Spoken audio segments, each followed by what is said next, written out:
की हे मोदीचं सरकार एकदम शिक्षण विरोधी सरकार आहे, विद्यार्थी विरोधी सरकार आहे। हे आता आपण पालक वर्गांनी आणि आपण सर्वांनी समजून घेतलं पाहिजे। मोर्चा होता कशा संदर्भात होता, काय विषय होता?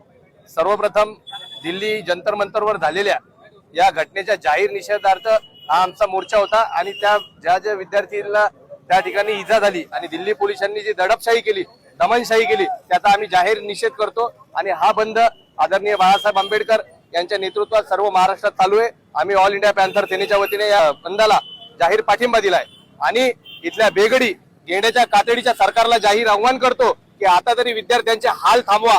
जर आता विद्यार्थ्यांचे तुम्ही हाल थांबवणार नाही आणि विद्यार्थ्यांच्या मुळावर जर तुम्ही उठणं बंद करणार नाही, जर विद्यार्थी तुमच्या मुळावर उठला तर तुम्हाला पळती भुई कमी पडल्याशिवाय राहणार नाही। हे देखील तुमच्या न्यूज चॅनलच्या माध्यमातून आम्ही सांगतो। एकीकडे म्हणायचं की हम सत्ता में बैठे वो विद्यार्थियों की भवितव्य के लिए बैठे, हे मला तुम्हाला सांगायचं की हे मोदीचं सरकार एकदम शिक्षण विरोधी सरकार आहे, विद्यार्थी विरोधी सरकार आहे। हे आता आपण पालक वर्गांनी आणि आपण सर्वांनी समजून घेतलं पाहिजे।